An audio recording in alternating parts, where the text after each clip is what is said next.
All right, so here we go, guys. I know it's a little bit dark, but basically what we got is this weight back here. This is the heavy weight. Okay, and there's a, right here is, if I can get that to come in a little better focus. So you kind of put something behind it to make it obvious. There's a fishing line hanging there. Let's see. See the fishing line right there? Two fishing lines.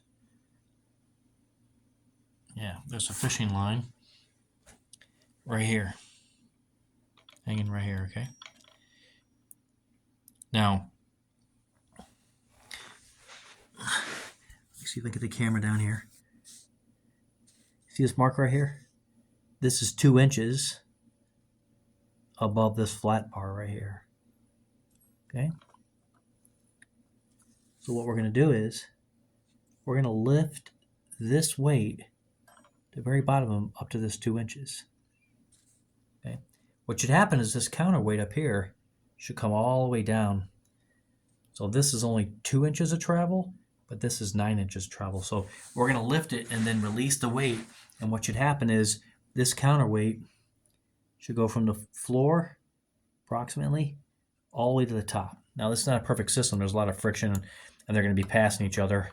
So they might bang into each other, but let's just see what happens here. Let me see if I can get the phone backed up here a little bit.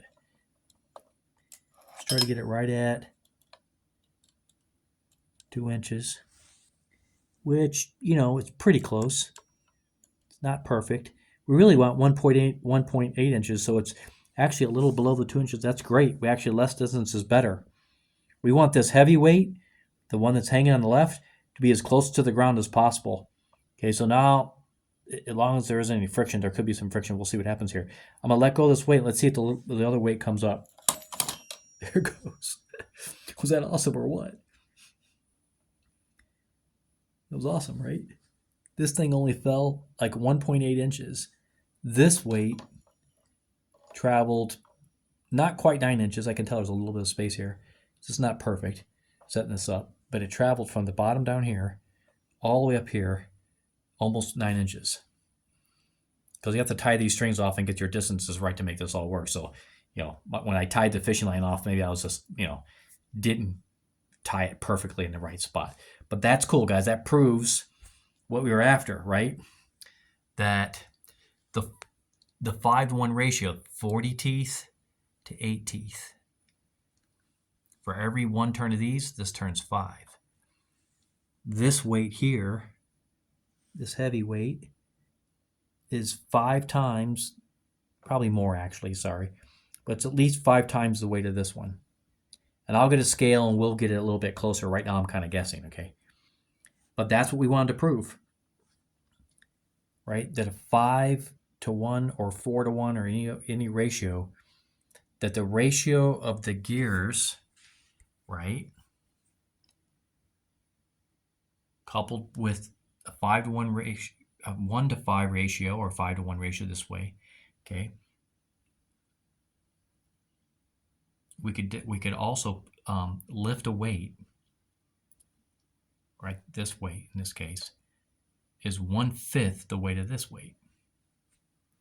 Okay, but the trade-off is we lifted this weight 5 times the distance that this weight moved, right? So really cool. You can see these shafts are really having a hard time. Look at them bending.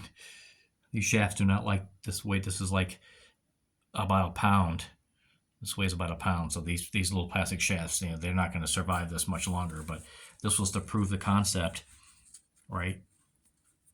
That would it work? So now I'll put a link in the video for what we're really after. You go watch video number 1. What this is just me testing stage 1 of generating electricity from gravity. Okay, what's going to happen eventually is in a scaled up version of this, obviously not Legos, we're going to use this weight to do work.